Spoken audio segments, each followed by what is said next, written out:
Hey everybody, my name's John. I'm Bob. He's Bi. They're Butch. And together we are the Butch and the Bi.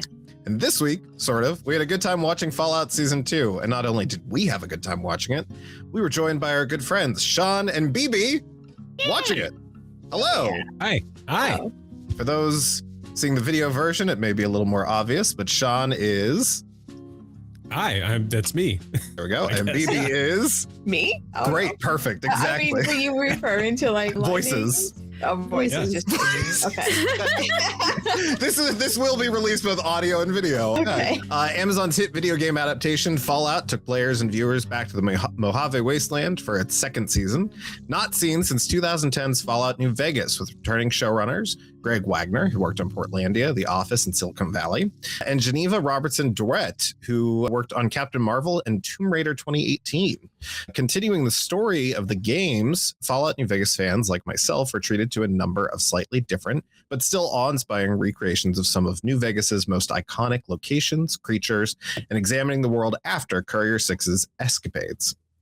So, before we dig into the production and the cast and the plot of this season, I just want to kind of get everybody's general kind of like vibes about, you know, what were we excited about based on last season? Were there any theories that you had going into this season that you were kind of excited to figure out what was going on? As far as theories go, I really wouldn't say that I had like too many, but I was really interested in seeing where, like, what was his name? Was his name Thaddeus? Yes. Yeah, I was really interested to see how that whole subplot would progress. I was not disappointed in that at all. But also just very interested to see how they would portray New Vegas in general in the Mojave Wasteland. So yeah. No, I was like, New Vegas is definitely my favorite Fallout game, so I'm very biased. But there were several points this season where I got giddy about so many things. But going into it, I was just like, it's one of those things where they're doing such an interesting thing that video game adaptations typically don't do, which is they are continuing the story that exists in the video games. And I think they're doing it in a way that makes sense. Obviously, there's some little continuity hiccups, but there's continuity hiccups across the Fallout games. That's not new to the series in the slightest, but it definitely, I was just mostly excited because the first season was so focused on kind of a general area of the world that was kind of explored in the earlier Fallout games, but it's not really a part of the world that we had seen in the games prominently in a long time. And so it was just like, okay, how are they going to bring Fallout's core kind of humor and action and commentary about a lot of different things? How are they going to bring that to a TV show medium? How well is it going to translate from the games? And so then just coming to season 2, it was like, okay, now we're in like an actual like game area, like a modern 2010 modern game area. Like, what's that going to look like? Bunny or Bob? BB or Bob? Okay, Bunny. Let's go, Bunny. I feel like that's an answer for us. So, switching. So I didn't know what to expect of season 2 because I haven't played any of the games besides the game I played with you guys, which was Fallout 76. 76. It's the opposite of 6-7. So I had no idea what to expect, but I was excited to see what was going to happen with the people in the vault and just excited to see all the new things to me. Mm-hmm. Yeah, same. Also haven't played through any of the games other than a little bit of 76, and I don't know, I also feel like a lot of things I've cultivated a lot of things I've cultivated going in with less preconceived notions as I continue through life, is just always just like, I'm just going to take what comes to me, enjoy the story as it unfolds. To be clear, you mean the stories I thrust upon you, like dragging you through the entire Netflix Marvel library. Yeah. For the most part. Osmosis. Yeah. For the most part, I try not to have too many expectations for things. This one's easy because I don't know it. What I know about the universe is things I've learned from you and the first season, which I really enjoyed. Yeah. Cool. Well, so obviously we're covering a TV show. We're going to kind of rapid fire go through the production team. There are so many people that worked on the show. I obviously am not going to list off every single one, but I'd like to highlight that the 8-episode season we had, as far as directing goes, we had Frederick E. Otoy on episodes 1, 2, and 8, the finale. We had Liz Friedlander, I'm probably butchering half of these, on episode 3 and 5. We had Stephen Williams on episodes 4 and 7, and we had Lisa Joy on episode 6. And then for the writing, we had writing from Geneva Robertson Dorette and Graham Wagner, the showrunners, on the pilot or on the premiere of 2-1. We had Chris Brady Denton on episode 2, Chaz Hawkins on 2-3, Jane Eppinson on episode 4, Owen Elkison, I think is how it's said, on episode 5, Dave Hill on episode 6, Kieran Fitzgerald on episode 7, and Carrie Dornetto on the finale of the season. It Takes a Village, but of note, Jonathan Nolan and Bethesda's own Todd Howard joined the showrunners as executive producers, alongside a lot of talent. There's a lot of really, really talented people on the production team. We're not going to get into everyone. Raymond Chouaiti returns as the composer. He did the Iron Man score. He's done a bunch of stuff. I think he did Pirates of the Caribbean. And we've got cinematography throughout the season from John Conroy, David Franco. No, not that David Franco that you're thinking of. Jonathan Freeman and Bruce McCleary. And the season's editors were Ali Compercchio, Micah Gardner, Yoni Reese, and Andrew Groves. Production design from Howard Cummings and costume design from Danya Pink. Notably this season, the crew worked with Industrial Light and Magic to bring the Death Claws to life in spectacular fashion. So I'll go around again. What of the production, whether that be the music, some of the effects, set design, just whatever, what really stood out to you? What were some of the things that really this season caught your attention in that way? I want to say costume designs. I think they did really good, getting everything done nicely, like the designs and how good they did everything. Mm-hmm. Did you have a specific costume in mind? No, not one I can think of at the moment. In general, yeah. They captured wasteland garb very well. Mm. Yeah. Sean, what about you? Yeah, so is for costumes. I mean, the last power armor, the NCR one. NCR, thank you. Yeah, power armor was incredible, but also just all the different airships from the first few episodes for the Brotherhood of Steel, which, going back to the production people, a good friend of mine helped with that, which I was like, when I saw his name in the credits. So I was just like, yes, let's go. So yeah, he was involved in a certain Batman project that you're aware of. So yeah. Oh, yeah. Yeah. Fascinating. Yeah. Yeah. Okay. That one never actually, that one never made it online. That was the last one we recorded. But anyways, but also just like costume design, just the general world building that they were able to do with the set design and everything was just outstanding. Absolutely outstanding. Yeah, I really love the general look of New Vegas and like taking all the old signs and cobbling them together to make new signs. Mm-hmm. It's very, very fun for me, and just all the background people in New Vegas. I had a lot of fun just being like, ooh, look, these people just living their lives that we don't get to learn about, but they're so evocative from the way that they're dressed. Yeah, it was one of those things where, like, again, the thing I was most excited about this season was just seeing how do they adapt some of these regions from the game that are so iconic. And they kick it off with Novak, which is this abandoned motel in the game. The game takes place 15 years prior to all this. It is a small community that you go through when you're on your way to the Vegas Strip for the first time. And it's just so cool to see something like the dinosaur brought to life and just see that environment used in a way that it wasn't used in the game. And I think that's what I really love about them kind of setting it forward in the future was like, not only is it we're seeing things from the game, but we're also seeing these things, after them. I'm glad it's not just a direct adaptation of New Vegas, because you have these characters created by the players. It's so hard to adapt that kind of story with that many choices. So I love that approach. I really love the Securitron effects, the practical puppets they had for those are really cool. Some of which required up to 3 people to operate, like the one that attacks the two Brotherhood of Steel knights in the one episode. So I really love that. They actually, the way they did the faces on those, they just had onboard computers and they would just load up the file for if it was Victor or just the general Securitron face on the screen, and it was filmed practically. I love everything about that. It's so good. I love it. I love it. Yeah, so I love the use of the New Vegas game score throughout the season. There's one particular moment where it hits really hard, and we'll talk about that a little bit later. But yeah, in general, just a lot of the production details and locations. We get the Nuka-Cola plant. We get, the Vegas Strip itself is fully fleshed out, and it's so cool to see these locations brought to life.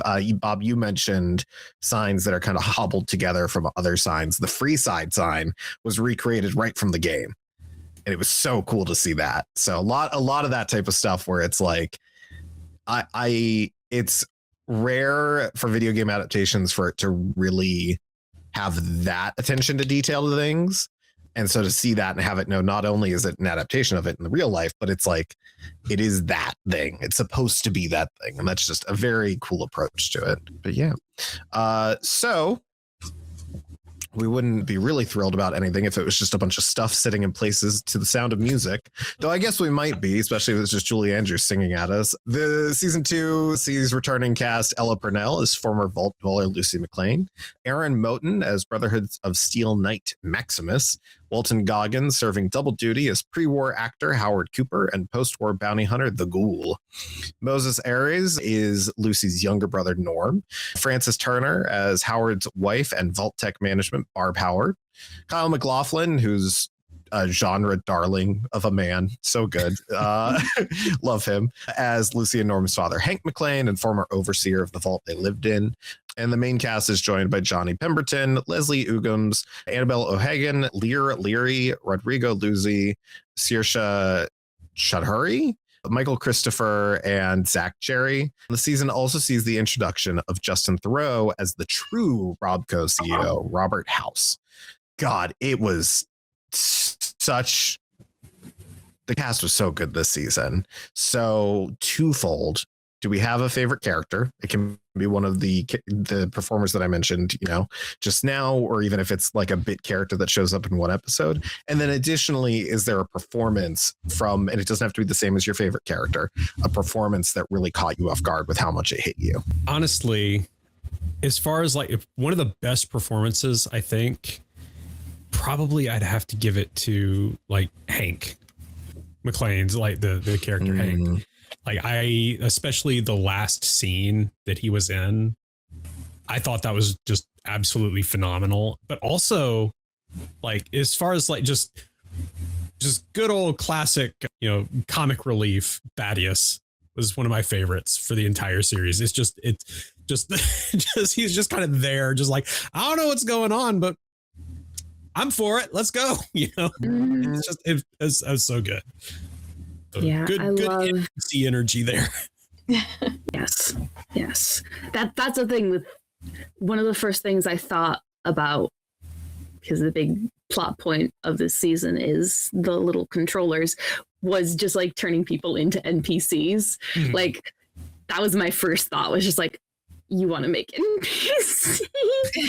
And it was like the one guy just like repeating something, and it's just like, oh, that's such a funny, because there are so many things that are like in adapting a game and getting the feel of the game that I especially like. But yeah, there's a lot of really great face acting from Maximus, of just like, he doesn't talk as much, but he has these like really powerful looks that I just find so interesting as he's going through his sort of like his emotional arc of the season. So I have to say my favorite character would be the Ghoul. And my favorite scene with him was probably towards the end of season 2, when he was impaled and no one would help him. Yeah. And he was starting to turn. Yeah. And I'm like, oh my God, like the way he did it, I don't know if like that was all done on his own, or if it was like part TV magic. No, that was him just it was a magnetic extension. So they had him laying on one side, and then they had the other one strapped to the chest of him, and they probably extended it with CG so it wasn't too heavy, Right. or like right. locked in place with cord or something. But yeah, that's just him kind of just that. Yeah, like you're right. The slow, like him kind of losing control. It's so good. Yeah. Yeah. Mhm. Yeah, no, it's hard. I mean, I'm a menace and very biased, but I think my favorite character that popped up this season was Victor.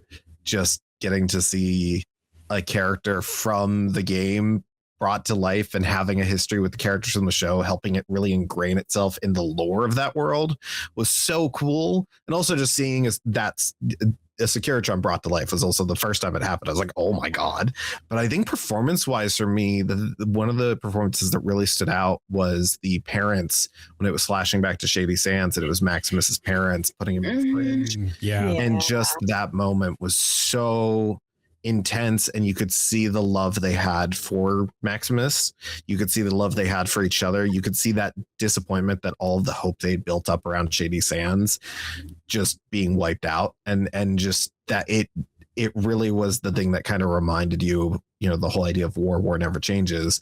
Like that's what happens, is like it's not these people in power that are the ones usually the most negatively affected.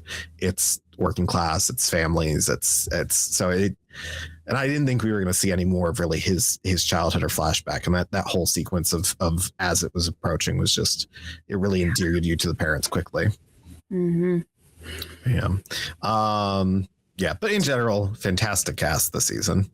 Was that episode 1 or 2? It was episode 2 because we didn't get Maximus till I think either the tail end of 1 or we didn't even see him in 1. Yeah. Yeah. There were more episodes. The episodes were less of like, we're checking in with each person, and things were a little more spread out this season. Yeah, because they had like 5 different characters they were bouncing between, because they added Stephanie and Chet's storyline as a plot point. They had Hank they were going back and forth to. They had Norm, they had Lucy and the Ghoul, and they had Maximus and whoever he was with given the time. Yeah. So yeah, it was definitely oh go ahead. Character stuff. Kamal, I don't remember his last name, but the guy playing Kamal Namjani. Namjani, yeah. Oh, just an excellent just asshole. Oh, you're so happy to see him die. Yeah. Sort of character. Always amazing. Love that. What a way to go, too. Just head crushed in a bucket. Yep. Again, it goes back to the like PC or NPC energy with Thaddeus. Like, hey man, he's like, hey, how's it going? Well, and two, that like, it's again, Bob, you mentioned it, but the way that they interpret both intentional mechanics of the games, but also the quirks of the technology limitations of the time, of like the NPCs repeating themselves. I remember in season 1, there was a moment where she's going to the town in that first season and she runs into these 2 strangers that she's trying to introduce herself to, and they don't even acknowledge her.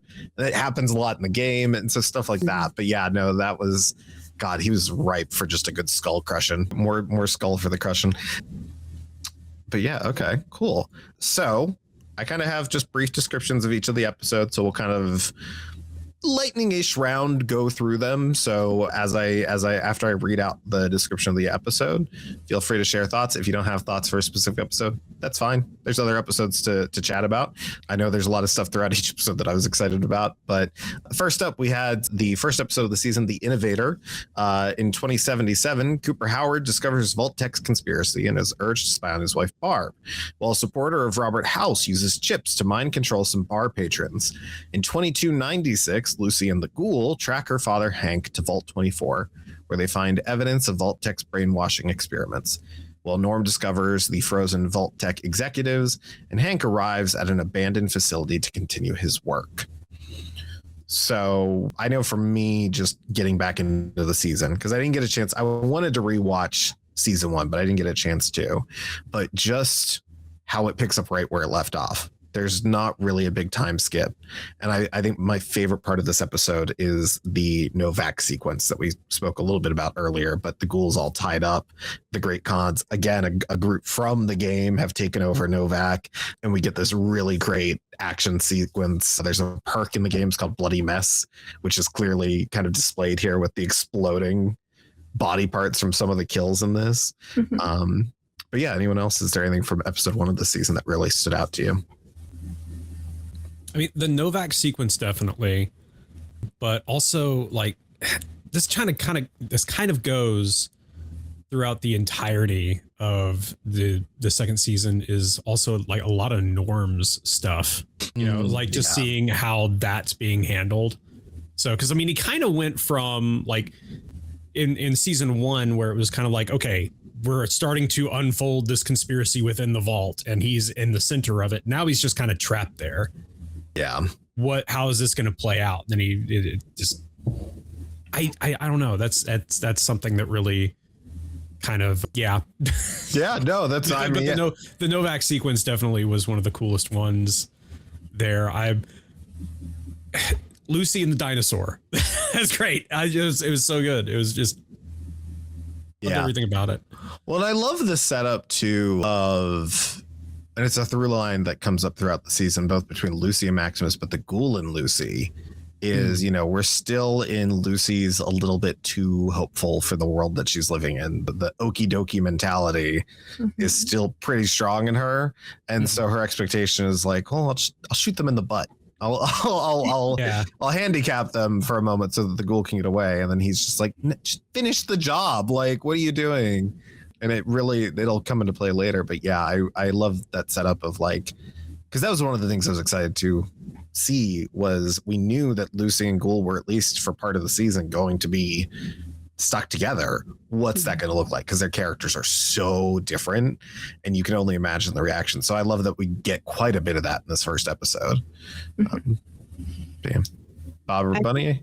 I think has to be episode 1 where she's making her way and she comes across the guy in his little house and he's trying to get the water machine working, but he's putting sand in there. Do you remember from season 1. That was season 1, yeah. Wait, what season are we on? We're on season 2. Why am I thinking we're on season 1? This is where we find out Bunny is furiously watching season 1. I almost did that today. I'm like, shit. Oh, am I gonna be able to remember everything? Like, let me start rewatching that. I brought it up. I'm like, I'm not gonna have time for this. I'll just wing it. And this is what winging it looks like. That's fine. No, yeah, that was season 1. So Bob, do you have anything for episode 1 or should we move on? We can move on. Okay, great. So episode 2 of season 2, The Golden Rule. In 2283, Hank uses a controlled chip to destroy Shady Sands with a nuclear bomb, orphaning young Maximus. This is where we saw that sequence of him playing with his father. And it again, it's one of those things where I'm always impressed when really any crew and cast can put together a performance that's so small but can endear you to something so quickly, and it's very impressive work from these performers. In 2296, Lucy is captured by the Legion after prioritizing a wounded woman over the ghoul.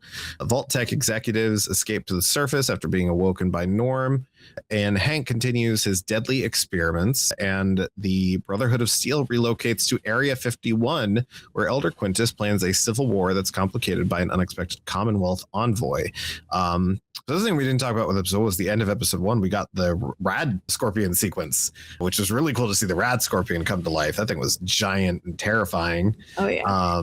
Emphasis on terrifying. Yeah, I was gonna say, Sean, those are your best friends. Those are no. But yeah, no, it's, man, yeah, the sequence with Maximus, I think, was one of the highlights for this episode for me. I think also just seeing the Legion continue to be incompetent and evil, which is a terrifying combination that's definitely only fictional and not real. But what did everyone else have in this episode? We've got Macaulay Culkin as the Legion legate. It's Macaulay Culkin being Macaulay Culkin, and I couldn't ask for anything more, honestly. I never expected to see him in this series. Yeah. I was so curious, like, as to who he would be when it was first announced that he was going to be in it. I was like, who on earth could he possibly be in this? How is he going to fit into this? And he was a member of the Legion. I was like, I see it. I see it 100%. Yeah, that's fine. Mm-hmm. So. Yeah. Yeah, that acting from Kyle doing Hank's little vicious his routine, the traveling back and forth to get an individual mouse. I'm like, do you only have one inventory slot? It's a heavy mouse. It's a very heavy mouse. Yeah, it's like you can only bring one mouse at a time, so you have to always go back and forth. Like, it felt like such a silly little thing, but yeah, that was. I enjoyed the tone of that and him just being very matter of fact, just like, well, blew up another one. Yep. That whole sequence was phenomenal too. I love that so much. Bunny, anything from you for episode 2? So I know we've seen where Thaddeus, I was gonna say Malcolm for some reason, Thaddeus, where they put him, when we seen him, he came out of the fridge, he was rescued by one of their brotherhoods. Maximus. Yeah. Maximus. Mm-hmm. Where'd Thaddeus go? Thaddeus is his friend, the one that's turning into a ghoul or whatever. Ghoul. Okay, yeah. Maximus. And it was nice to see the lead up to how that happened. Oh, you mean like him getting taken in by the Brotherhood of Steel? Yeah. Yeah. Mm-hmm. Mm-hmm. Yeah. No, that was, yeah. Well, and then too, I loved in Area 51, all the little like Easter eggs we get of like various things. Specifically, we get, so there's one of the DLC for Fallout 3, Mothership Zeta, and the aliens as they appear in that show up frozen in Area 51, which is really fun. I did have some confusion. I remember because we talked about this right after the episode. There was an extra copy of the Declaration of Independence there. And it didn't make sense because we've already seen 2 in the games. Scared the shit out of me. So there were a lot of really fun Easter eggs there. We also they dig into, he was conscripted as a child to the Brotherhood. Mm-hmm. Like it's the equivalent of like Din Djarin in Mandalorian.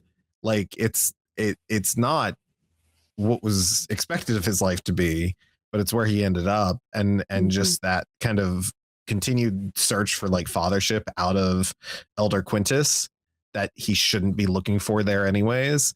And we also start to really see, based on how things went in season 1, the cracks around his belief in the Brotherhood and that influence of Lucy, which we start to see almost that like flip with the ghoul's influence on Lucy throughout this season. But yeah. So episode 3, the Profligate. Is that Profligate? The Profligate? Thank you. Yeah. Sure. Episode 3, the Profligate. In 2077, a House supporter hints at future conflict with Howard Cooper. This House supporter turns out to be none other than the real Robert House himself. In 2296, Lucy is crucified by a fractured Caesar's Legion, but the ghoul rescues her by trading the NCR's location, who they had met in the earlier episode, while secretly sabotaging their camp to reignite internal conflict. Maximus kills the Brotherhood envoy Harkness while on a scouting mission to protect Thaddeus and ghoul children who have reactivated the Nuka-Cola plant so that Thaddeus could generate income. Despite, he had a conversation with Elder Maximus, but not Elder Maximus, this is a different character, Elder Quintus, about possibly just killing this guy, and Quintus disapproving of that, and that being the result anyways. This season had a lot of really good stuff in it. Thaddeus's home for ghoul children, which also like ghoul children is a wild thing to see because I can't remember them being in the game at all. Nope. And like the ghouls don't age. So like some of those might not even be kids necessarily, but just seeing Thaddeus so immediately embrace like, okay, well, now I got to watch out for those like me in the wasteland, but not for free. But it introduces the questions like, well, I mean, they're getting liquid, maybe not water necessarily, a shit ton of Nuka-Cola. I just realized he's basically just crypto mining. Yes. That's all he's doing. That's all he's doing. He's not actually using the product. He's just the bottle cap. Yeah, exactly. Chug faster, Yeah. children. Consume. Yeah. Consume. Obey. But no, I really love that we get this kind of like you can see it coming throughout the episode that this is where they're going to end up. Once you see them kind of land near the Nuka-Cola facility, and getting to see the big bottle facade on the outside of the building was really cool. But I really love that the show continues to do the ethical dilemma choices that you get in a Fallout game, where it could go either way. You could make either decision, and that's going to have consequences later down the road. I really love that we see that a lot through the season, with the choice to kill Envoy Harkness during this trip. That's one of those big ones, and it has big implications for later on in the season. But yeah, I really, really love the Securitron in this episode. This is the one where we get the Securitron guarding the facility and them going at it between the Brotherhood of Steel armor and Securitron. Just such a cool, like, you know, whatever. This game came out when I was in high school. So 14-year-old John was just like giddy as could be. Mm-hmm. Yeah. Yeah, I like the when Maxwell says we could just kill him, that's what we do, right? And that's sort of like frustrated, like, you've made me your muscle. Isn't this what you want? He's like, no. And it's just like, yeah. And then him protecting kids. I love Maximus. He's like, I can't care that they're ghouls. That it's not right to kill them. And it's just Yeah. So about the kids that are ghouls, I know you need some kind of liquid to keep from like fully turning. How is he getting that much? So that's the interesting thing. And I think that's specific to the ghoul just because of his age. In the games, that's not really a thing you come across. You can't really, outside of Fallout 76, you can't play as a ghoul. Right. So that side of it hasn't really been explored. I think in general, it just is kind of random as far as ghouls that degenerate to feral ghoul status. Mm-hmm. It's not consistent. It's based on the person's own kind of genetic makeup and how much radiation they were exposed to. So that was also the thing about like the ghouls from season 1 in the Super Duper Mart with the Wadsworth robot or Codsworth robot, of them being, they were very fresh ghouls. They were people that had just kind of gone from general ghoul to feral ghoul. But I think a lot of the reason that happens with our ghoul, the main ghoul, is because of just his age and how much exposure to a lot of different elements he's seemingly been through at that time. Okay. But yeah. Or it's a plot hole and they completely forgot it. We should I was wondering about that. I think it has a lot to do about with like how long he's been a ghoul. I'm sorry, I didn't mean to walk all over you with that one. Oh, you're fine. I was just saying I had the same thought as Bunny, just being like, wait a minute. But yeah, no, that makes sense. He's been kicking it for a long time, so it gets harder and harder. 200 something years, yeah. Well, and that means that like he turned into a ghoul like right after the war. I wouldn't be surprised if had to have maybe been exposed to a blast at some point. So yeah, like my guess is on. he got his daughter to wherever Barb was, because we still didn't get the explanation of him at the children's party performing when the bombs dropped. We still haven't gotten that lead up in the exit of that. So I'm curious if they're like, okay, she can come in and Barb can come in, but you can't. Sorry, Mr. Cooper. And then that's how he gets caught in the blast. But yeah, no, it's such an insane thing too, because for as much as his core, motivation in the show is to find his family, he is what, 3 or 4 times the age that he was when he last saw them. Like he is 5 different people at this point. And it was interesting watching an interview with Walter Goggins where he was talking about that, of like someone had asked him like, oh, when you're performing, as Howard Cooper, are there any decisions you're making that are going to play back into his appearance as the ghoul? And he was talking about the fact that he really sees them as 2 separate characters. So that's the other part of it, is just like, what an insane, I don't know, a gift as an actor it is to be able to look at both sides of those and have that type of dynamic. Like they're technically the same character, but you're so right. Like it's so much separation. Yeah. Okay. Yeah. The Legion stuff was very funny with this, them all being dumb. One of the big plot points of Fallout New Vegas is that Caesar, or Kaiser, if you're an idiot, has cancer and is dying and is trying to take over the wasteland before that happens. So I kind of expected what was written on the note that we get in a couple episodes here, but I just love that the Legion's the worst. I was surprised at like the fact that they were kind of the most prominent organization still in the Mojave. But yeah. Okay, so we're at I just love that whole bit where it's like, and this is Kaiser. You mean Caesar. You're getting your nations mixed up. So we've got at the midpoint of the season, the Demon in the Snow. This is a wild episode. So first off, we start with Cooper surviving a Deathclaw attack during the Sino-American War in Alaska, pre-war.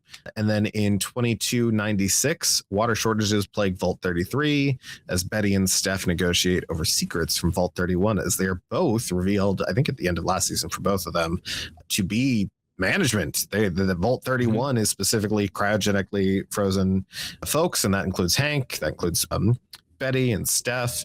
Maximus flees Area 51 with the stolen cold fusion relic after a failed assassination attempt of Elder Quintus. And Lucy, now recovering and drug addicted at an NCR camp, joins the ghoul entering the deserted New Vegas Strip, where they face a Deathclaw. Drugged up Lucy is the funniest thing in the show. Yes, I love 100%. Yeah. Drugs. Give me drugs. Drugs. Always see drugs. It's always see drugs. Yeah, it's so funny because like I never got the vibe. Like you can get addicted to drugs in the game, and the worst that happens is your vision gets a little blurry and stuff.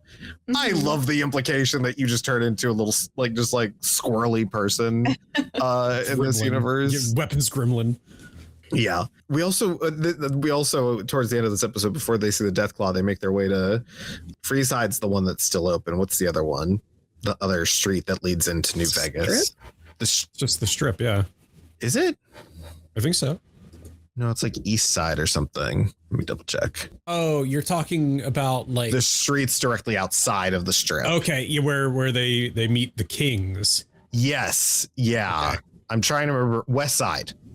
Freeside is the one. Yeah, that has the Atomic Wrangler. So Freeside's the one that's open and still populated.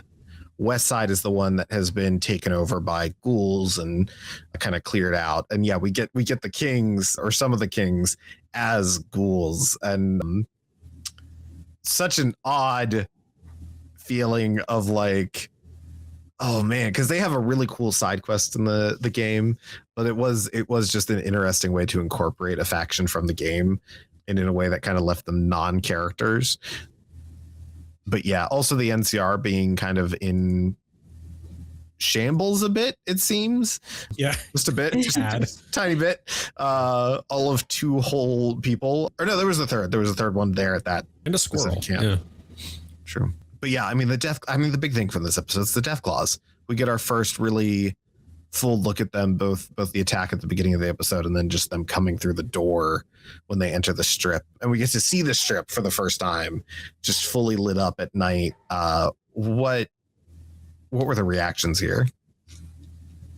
My first reaction when we see the Deathclaw at the very beginning was like, wait a sec, these aren't a result of nuclear war. Mm-hmm. What are these things? Yeah. So I and I'm pretty sure everybody else assumed that they were just wasteland mutations. I knew that they were not mutations because of radioactivity. Oh, okay. Yeah, I knew that going in, because that's something they revealed in Fallout 3. If you read like some of the terminals. Oh, okay. Yeah, did not get that far apparently. So I had no idea, but. And then seeing the drugged up Lucy just going ham. Yeah. It's just the funniest thing ever. Entering vats and killing the ghouls. Yeah. Yeah. Yeah.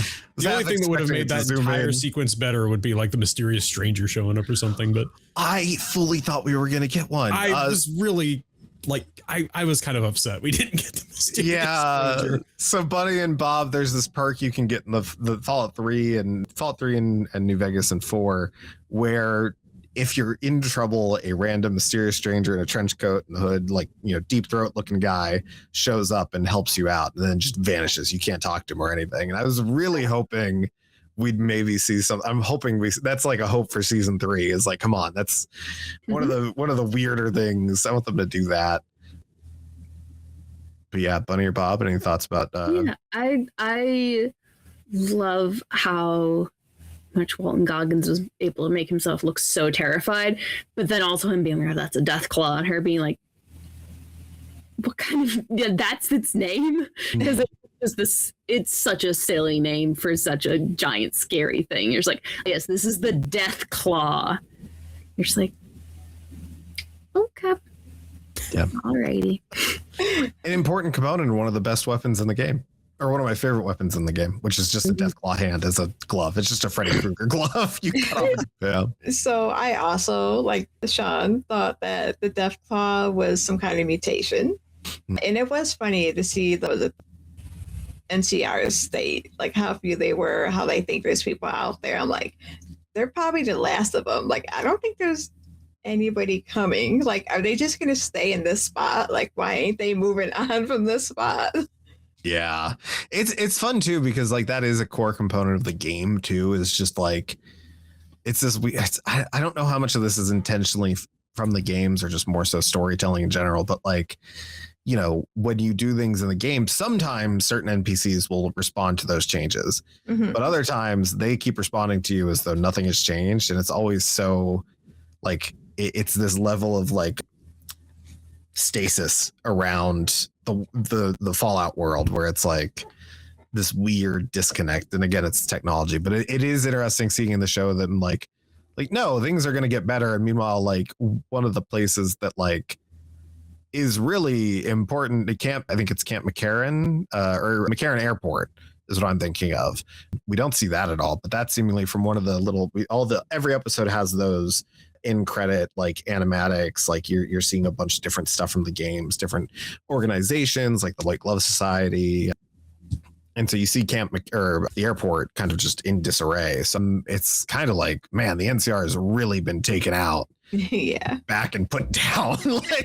Yeah, I also just appreciate the full circle for Maximus of being like, hey, get the kids to safety, and it's just like, you've become what saved you. Is just like that as his priority for him is just love to see it. Yeah. So episode 5, The Wrangler. I think this was my favorite episode of the season. On 2077, Cooper meets House at the Lucky 38. Learns he plans to survive the inevitable nuclear war using the cold fusion device. War he believes will be caused by an unknown third party. 2296, Norm is attacked after discovering FEV information at the Vault Tech headquarters, while Hank uses a chip-controlled salesman to lure the ghoul and negotiate trading Lucy's return for the ghoul's family's safety, leading Lucy to betray the ghoul when she learns he brought her to bargain. And that salesman is the snake oil salesman from season 1 that was putting sand in the water. Oh, was he? I did not. The same character. But we get a couple of really good things in this episode. We get Lucy going to the store to get her withdrawal cured, which she's just hurling in the streets after she takes it. We get her in again another kind of classic Fallout situation of the store owner has been killed by a raider, and the raider is posing as the store owner. What does Lucy do? Does Lucy run away? Does Lucy pretend like nothing happened? Does Lucy kill the raider and then have to explain to the next person that comes in what just happened, and then steals a power glove, and she goes to power gauntlet. She goes to that, and I love it. But yeah, we also get kind of Howard in the past really coming to terms with what he heard his wife say and really starting to realize like he's going to need to address this. There's been this tension all season when we see the flashbacks, and it's clear they're going to get into it soon. And we get that really great shot at the end of this episode. And then I'll pass the floor to you guys. But the shot of him on the mechanical bull in the past, drunk, and it cuts to him falling on the pool after being punched out of the window with the power fist and landing on the pool. And it's such just two low points just paralleling each other very well. Yeah. That whole lead up with the ghoul explaining to Lucy, or Lucy discovering that she was just a bargaining chip. That was like, I know what I said earlier about like Hank's final scene being one of the most emotional. This one almost made me cry. Like this one was just, it was a gut punch, even though you kind of knew that was going to happen, in some way or another. It was still just hearing it. It was still just a huge punch to the gut. Yeah. Yeah. So I love how when she went to the store, she was like questioning him instead of just pretending she didn't see anything or walking out. She just was questioning him. And then, so she stole the gloves. And then when she used it on the ghoul, I'm like, how did she even know how to do that? Like, it's very intuitive. I was gonna say very, very explanatory. You shove your hand in the hole and then you punch. And go. And you go. Yeah, because Power Fist is one of those weapons that I remember like as a kid being obsessed with. Like when I first saw it, I was like, "Ooh, this is cool!" Because it's effectively like a what are those hydraulic presses? It's that, but as a brass knuckles, effectively. So it like goes off as you punch, giving like a super powered punch. But it is that thing of like he sent her on her way to find that like. What goes around comes around kind of thing. Yeah, that betrayal is just so devastating because again we got more than I thought we would have them together this season in that teamwork kind of duo. So that betrayal unexpectedly, especially coming in like there's still 3 episodes after this. It's very rough. Yeah, just the whole point where they were like, we were just starting to get along. He's like, yeah, we were, and then that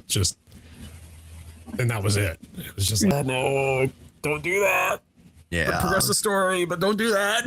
Please don't do that to us. So. Yep. Like we know they're not friends, but still, it's like it's hard to see because like they were starting to get along.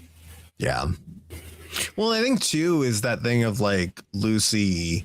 I mean, both to the audience, but I think to the ghoul reminds us so much of what Cooper like thought he was he wanted to do the right thing. He was being betrayed by a loved one. He didn't know what to do. He didn't know who to listen to. So he was listening to the person that made the most sense to listen to, that seemed to have the most knowledge about it. Why wouldn't I trust this person? Like clearly, I've seen enough shit from my time at war. And I know, it's this level of like, again, that parallel of the two of them and him not knowing the way the world works, not wanting to get lulled into that false sense of security, and also like not conflate her with family because he's got his family. He needs to believe that his family, his wife and daughter, are out there.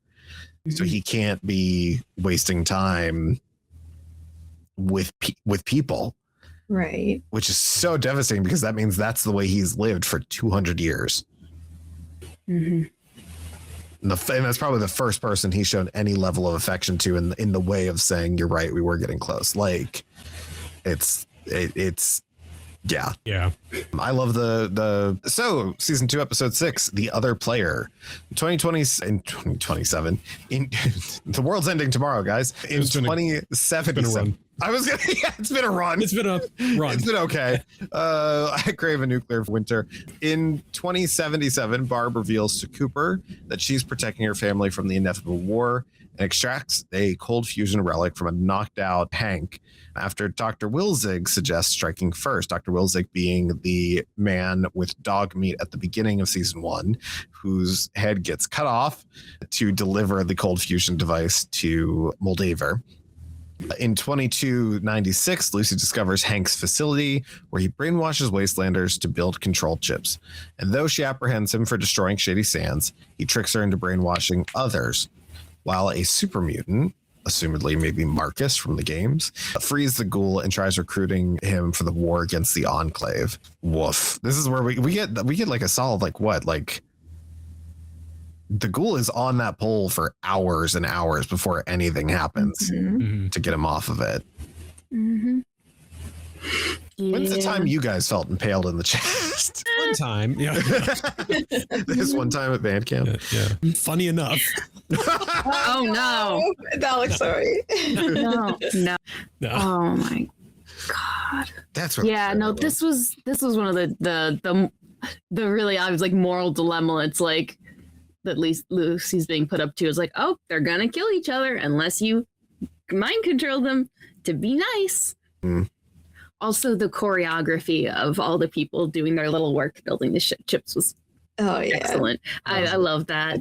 That had big, be thoroughly modern Millie where they're doing like the typewriter. Yeah. Mm-hmm. Yeah. So like that was the vibe that gave me. Yeah, we haven't gotten a proper musical number in the Fallout yet, have we? Mm-hmm. I think that's the closest that it's come so far. Yeah, So- maybe next season we'll get a musical Season 3. episode. Yeah, season 3 musical episode. Season 3, the musical in Colorado. Colorado, where The mountains got destroyed by a nuclear Jazz bomb. hands. Yeah. Power fist hand. glove Claws. hands. It's a Deathclaw doing Hello, my baby. Hello, my yeah. Michigan J Deathclaw. Yes, I made you draw a Michigan red J Rat toad. Toad. Yeah. Yeah. Nope. I should probably redo that at some point now that I'm not. But yeah. Yeah. I think this is when I was really starting to get tired of going back to the vault stuff that wasn't norm. Mm. Like there wasn't enough keeping me interested in the, how will I phrase this for not getting, flagged on YouTube, a family loving family club Support group. Yep. support Yeah. group. Yeah. Support That, group for victims of bad genetic pools. yeah. Like it was a plot line. I'm like, yes, this is a very Fallout thing, but outside of the Steph stuff, I really wasn't interested in it a whole lot. I kind of felt like that was detracting time from some of the other plot lines that we could have been exploring a little bit. Like it wasn't the worst thing. There were some funny moments, but it definitely was this like weird side tangent where I think it was strictly just like, well, if you've got to keep the vault dwellers as part of the show, what do? And it's like, Yeah. like I in mean- Fallout games, you're at the vault for like the first 30 minutes and then you leave. Yeah. I mean, it might also just be that this is a middle point leading up to like whatever happens next because things are coming to a head in the vaults. And it's like, well, we have to like keep a little bit on top of them because maybe everyone's like comes out and we're like meeting Lucy later. Like, yeah, it's, but I also get that. It was like, what are we doing back here? Yeah, now we're checking on these guys. What are they? Yeah. The party each other. Okay, moving back along over here. Yeah.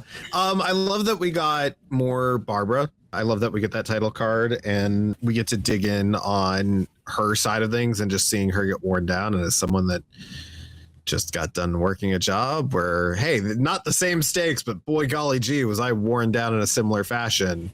Mhm. It is. I really love that they didn't go the route of just making her another evil Vault Tech management type person. I love that it's in the same way that Cooper Howard is trying to protect his daughter and his family, Barbara's trying. And I love too that she's really being confronted with how awful Vault Tech is in this moment. So I love, not only do we get to see that, but then I love that we do see some form of reconciliation between the two, because why else would the ghoul still be looking for them all this time? Like he's always looking for both of them. He's never just looking for his daughter. So it means that he cares about her still. But that first season and most of this season really did a good job of really being like, oh man, Barb's a monster.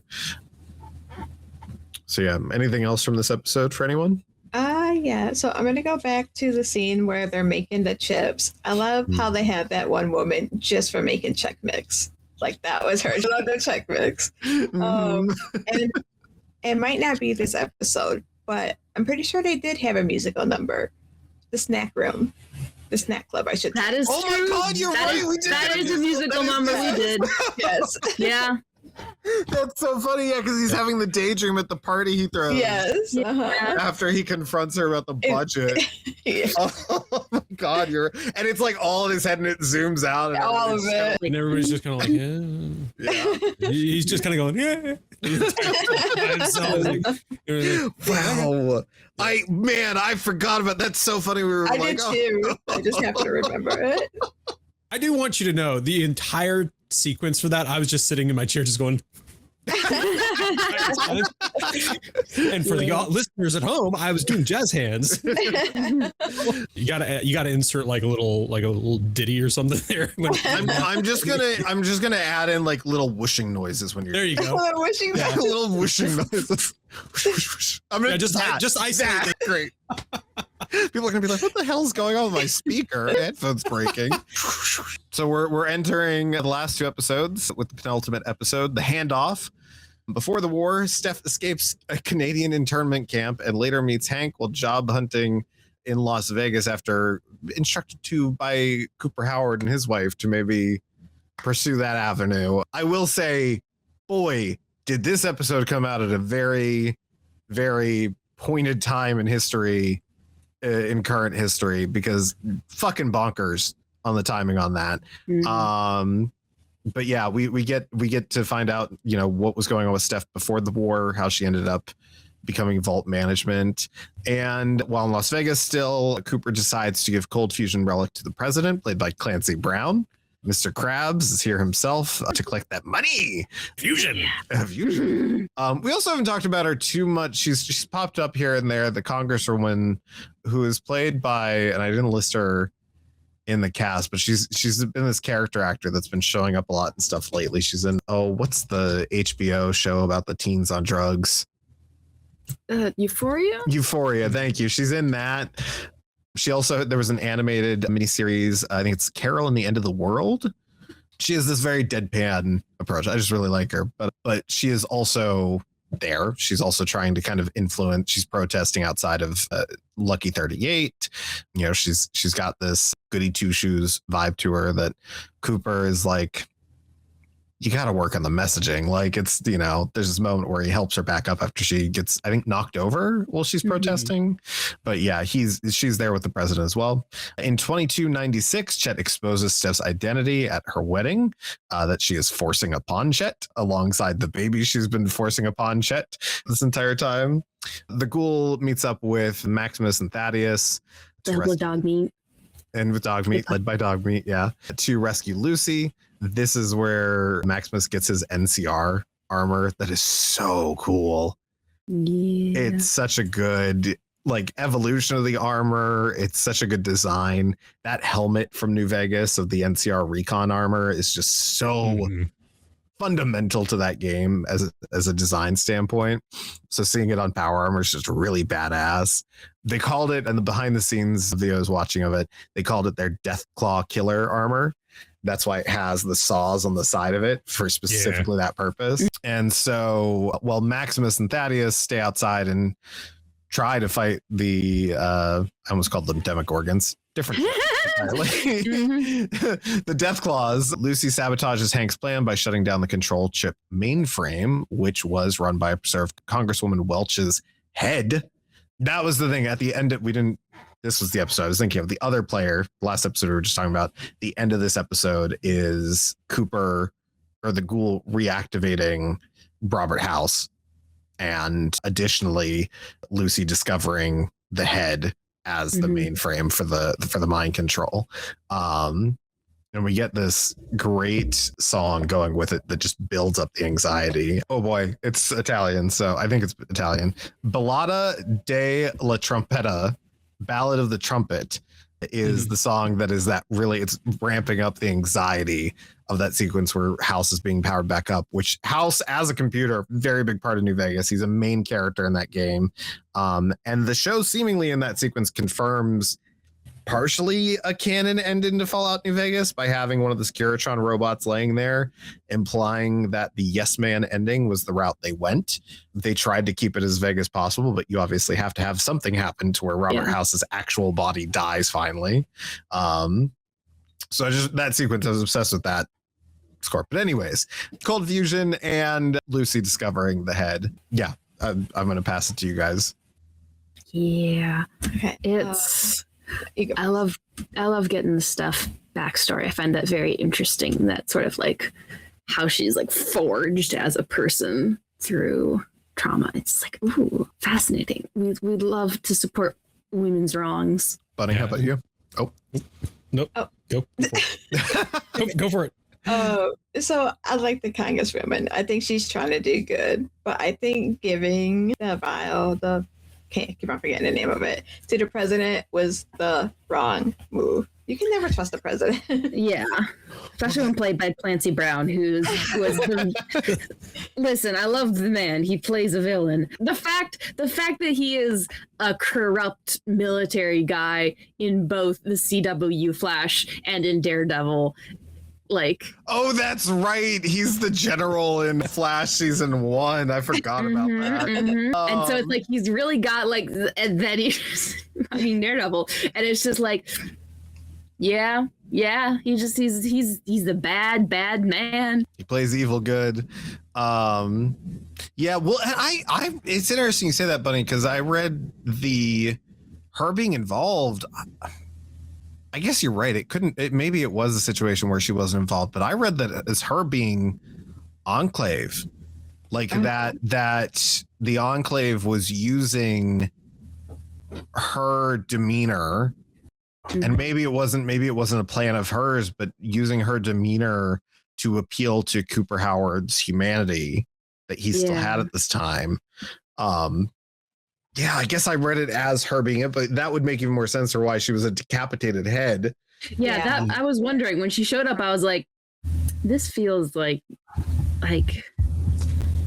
yeah, I don't know. I don't know how she came to be. If that was like, if like Hank did that himself, or like if she had been frozen and then he like, I don't know, because her head was really like decrepit. Like it had clearly aged. So I'm wondering, like, yeah, was it Hank went shopping in the cryo chambers kind of thing, or is it that she was always kind of plugged into that? I maybe we'll get an exploration of that in season 3 because she's still a character pre-war. Right. Yeah, I think so. Like you're saying that like they used her demeanor and everything. I don't really think she was in on it. Okay. Per se, I really don't. And I think that like after the fact, like she was definitely tricked into this entire thing. I do think she was really tricked into it. And as far as like her head being used for the mainframe, it could have been like just, going window shopping in the cryo chambers. So, like this will do. Like, oh, I remember her. She had a good. Yeah, she's like, oh yeah. She had a good head on her shoulders. I'm gonna take it off. Oh, good for Hank getting some head.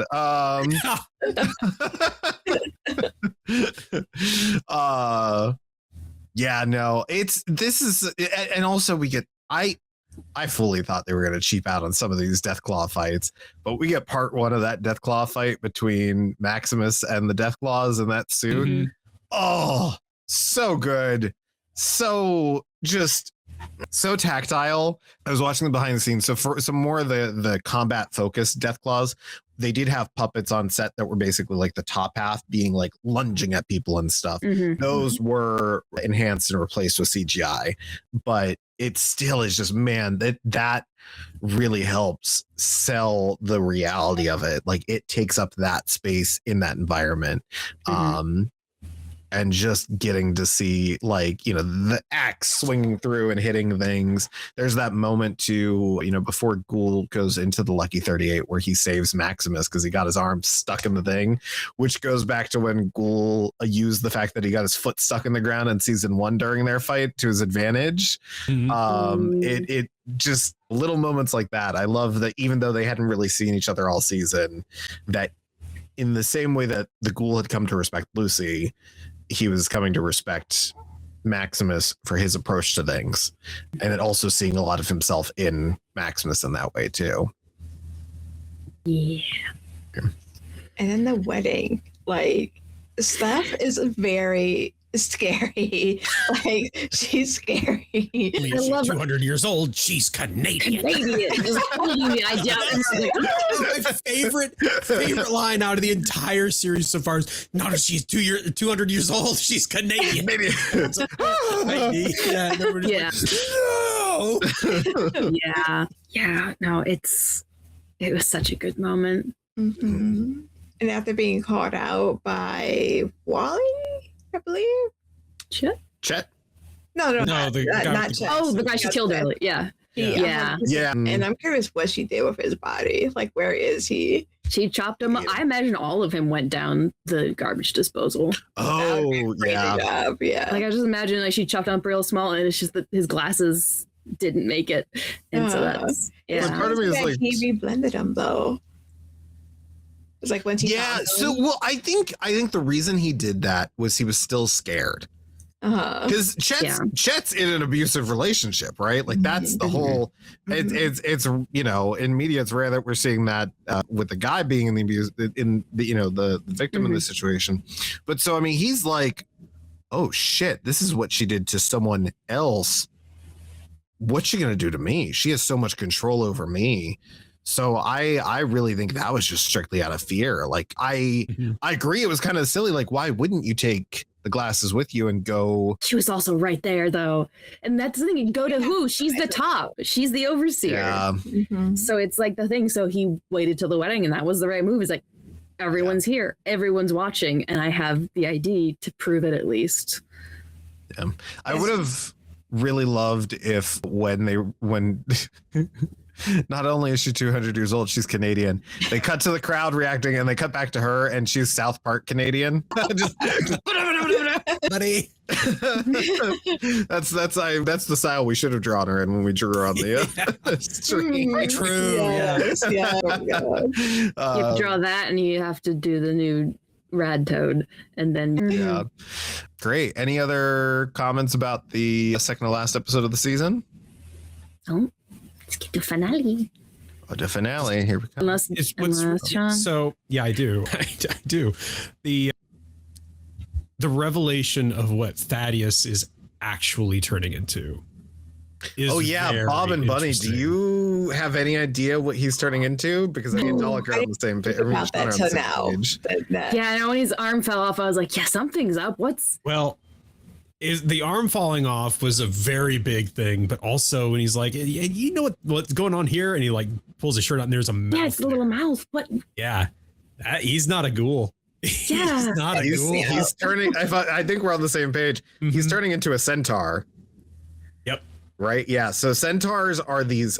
Actually, let me pull up a picture for you too, Yes, so you please, can 'cause see. I don't know what it is. They're horrifying. They are irradiated humans that are like you're gonna see this and you're gonna be disgusted. And I need you to know boy. that our boy Thaddeus is not going to.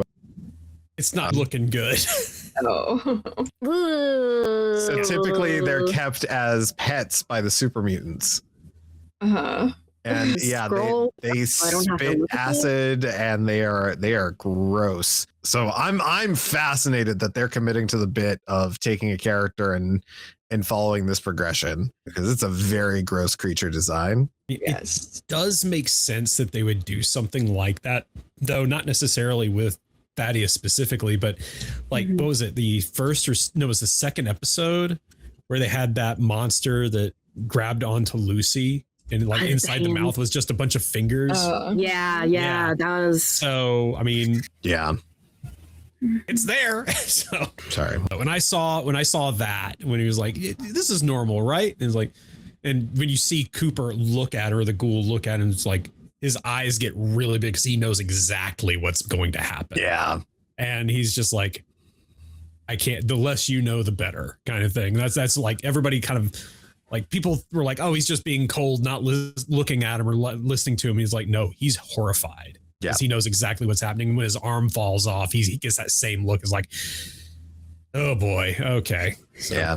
Now, do we think that Thaddeus as a centaur is going to follow Maximus around like he would a super? I hope so. That'd be fun.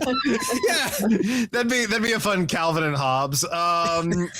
Just a man and his thing. Yeah, Horrible little human creature.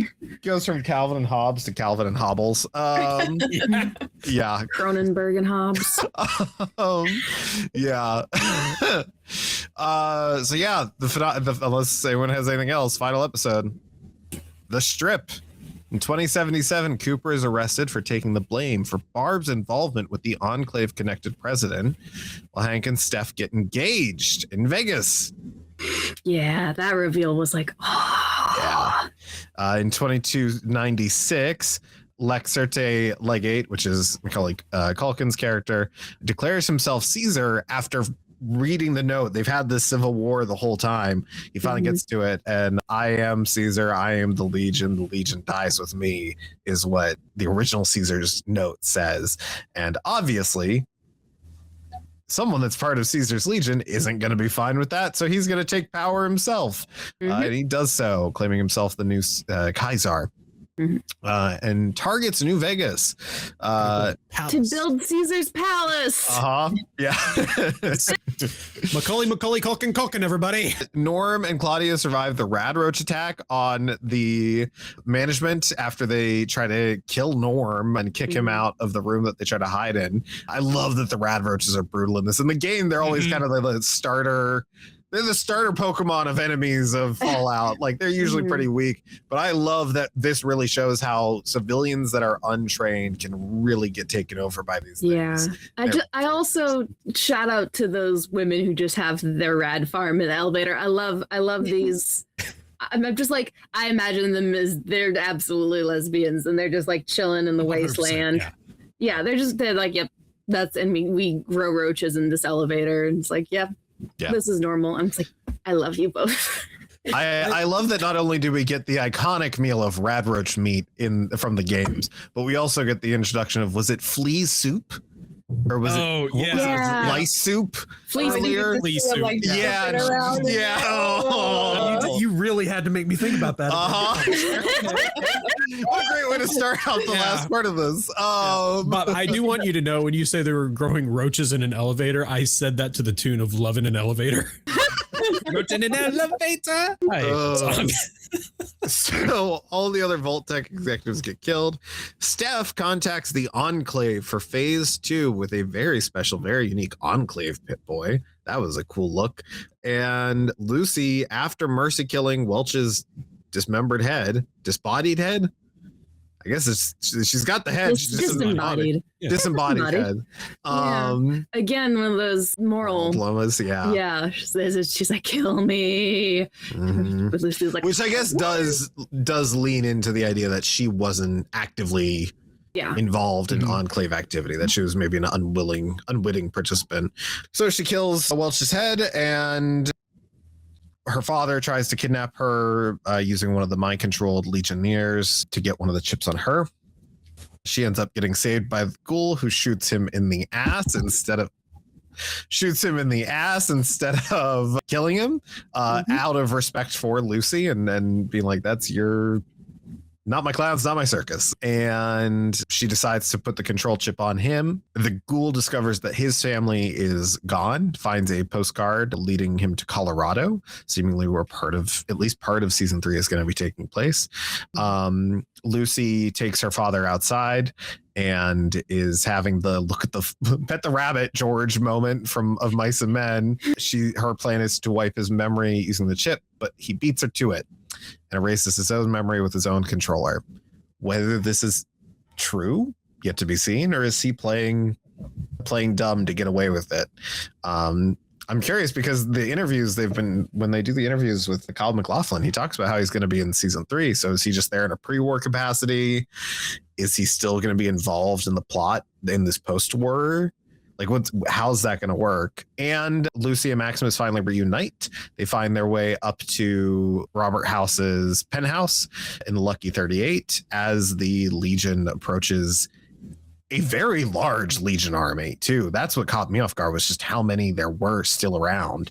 So yeah, big finale. What was everyone's takes away from the finale? Anything we didn't talk about specifically from the rest of the season?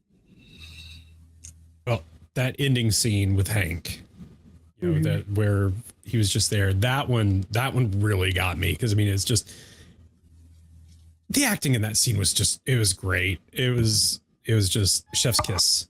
Honestly, that whole scene. Yeah. With Legion's army, it's wild how large they were able to get that. It's just like, oh, I guess the war is over. Let's go. So it's like, okay, sure, build Kaisar's palace. I mean, I think that's the thing. The incompetence of most of the Legionnaires. It makes sense that they're like, oh, you read it and it said you're the new boss. Great. I guess. Yeah. Yeah. But it's just, I just like, yeah, we hate each other. Oh, okay. We're good now. Yeah. Okay. Yeah. So Yeah. I can't think of any good Roman foods to do like lunch later or something like that. No. So that's just me. But the whole ending bit with Lucy and Hank, really, that stole the episode for me. That was the pinnacle of the episode for me. Yeah, no, the people with difficult relationships with their dads, the dads who maybe were good dads and bad people, and it's like, how do you deal with that?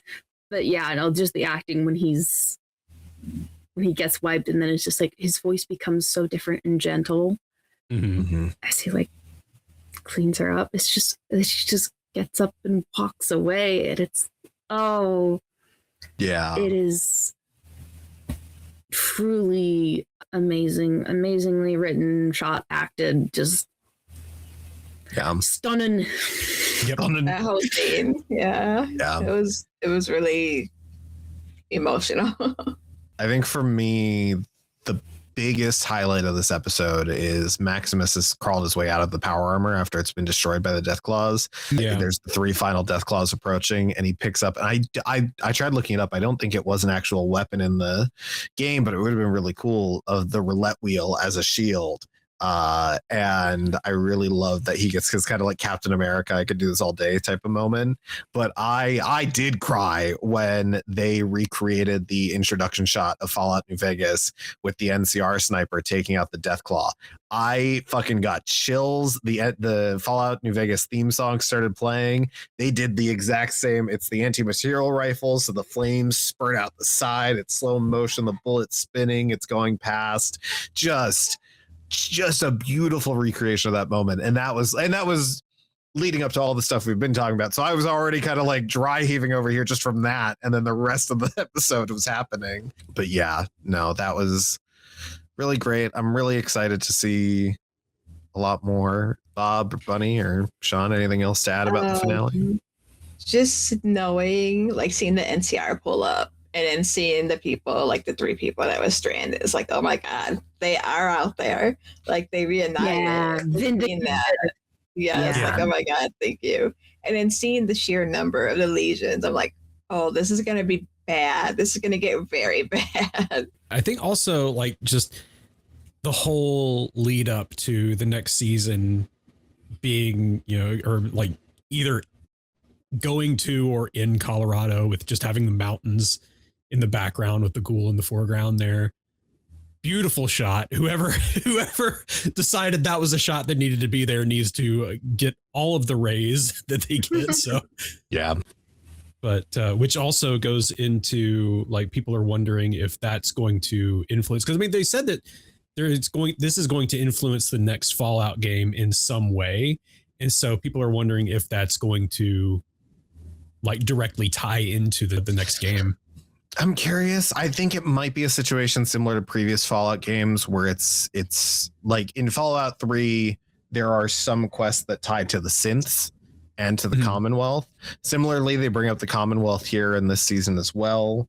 I know next season, at least part of it's going to have to be resolving what's going on the Strip. We're going to be there for at least another episode, if not more, unless they get like carried out by one of the helicopters, the vertibirds kind of thing. But I'm curious to see if we ever make our way to the Commonwealth in this universe. But I think one of the big speculations as far as like where could the next game be taking place, I think I've heard San Francisco is a big candidate, which would be a really interesting place to visit in this world. So I'm curious. Or is it just going to be a thing of maybe some of the events of a Brotherhood civil war that has broken out because of the actions of Maximus? Ooh, yeah. Like, is that going to be the inciting thing of the next Fallout game? Are you gonna be a Brotherhood initiate? Yeah. Yeah. Mm-hmm.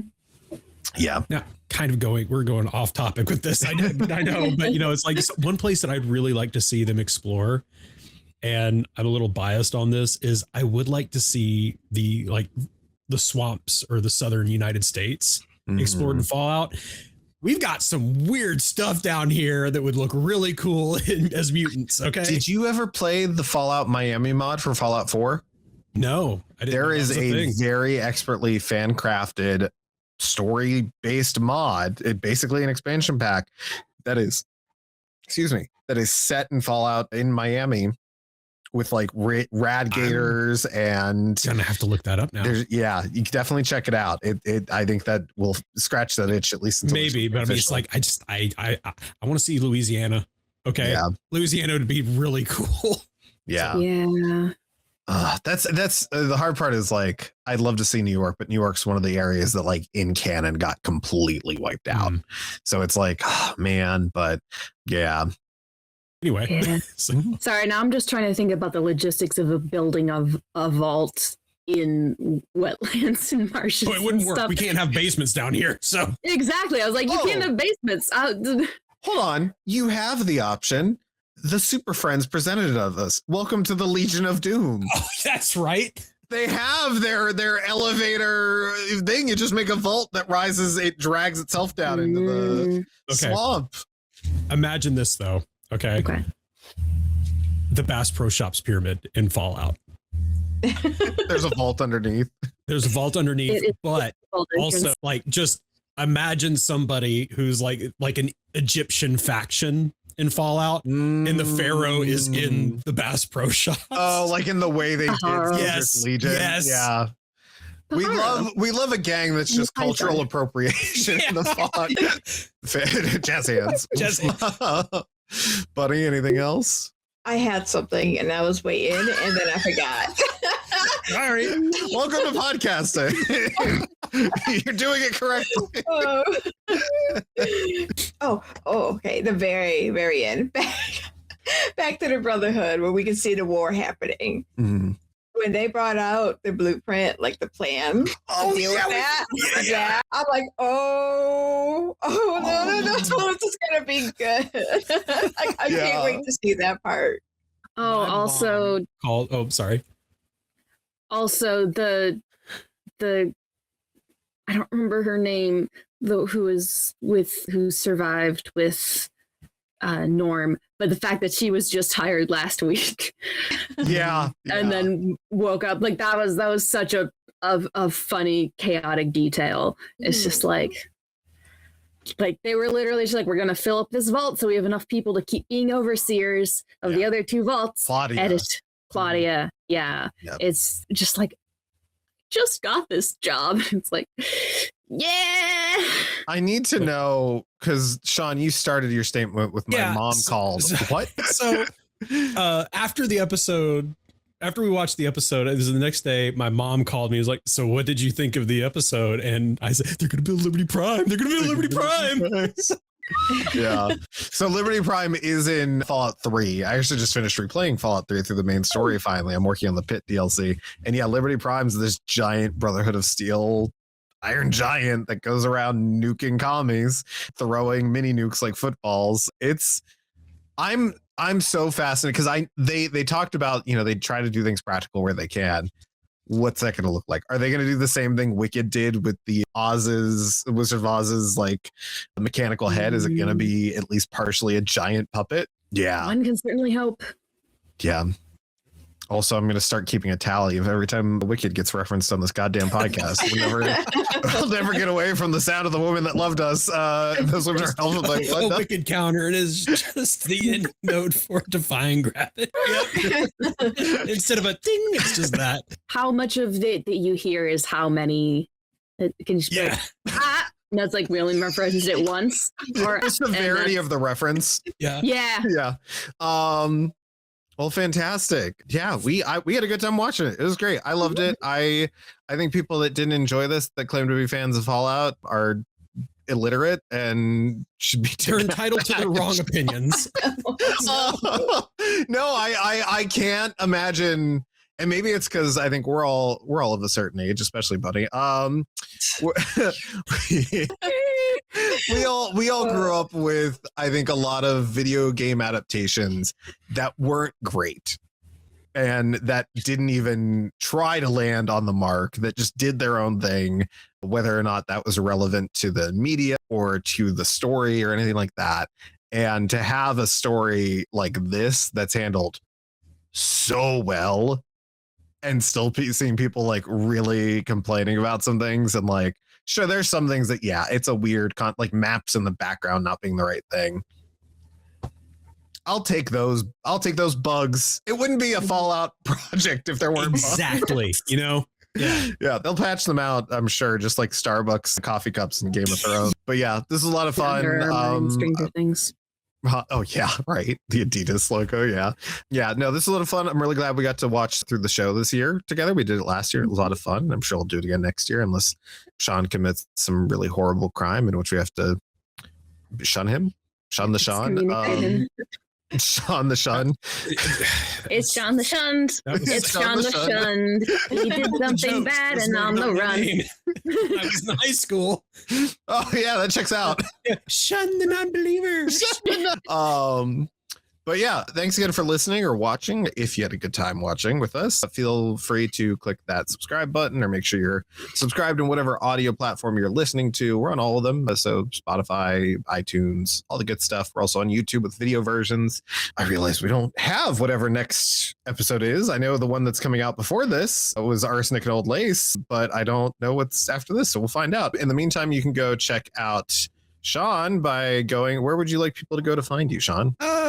What's your address? Media on Coffee Power Media on Instagram, or purple_Mando on Twitch. I said the underscore just for you. I'm so proud. I'm glad you said it just for me, even though people would need it to find you.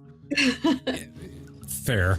You can't knock me for your bad branding choices. Of course I can. I'll do what I want. I know you like saying no whenever I say a possibility. Bunny, where would you like people to find you on the internet? BunnyB6 on Twitch. There we go. And Bob, where would you like people to find you? www.thesmallfrogart.com and at a small frog art on various social platforms. Yeah, and you can find me at Chunk Lobster and all the things, doing some digital art streams and some game stuff with these clowns. I can't escape them. In fact, I've dragged them into everything. And you can find us at www.butchandtheby.com. That's AND, not ampersand, because the internet does not like ampersands. And until next time, bye. Butch. Bye. Goodbye.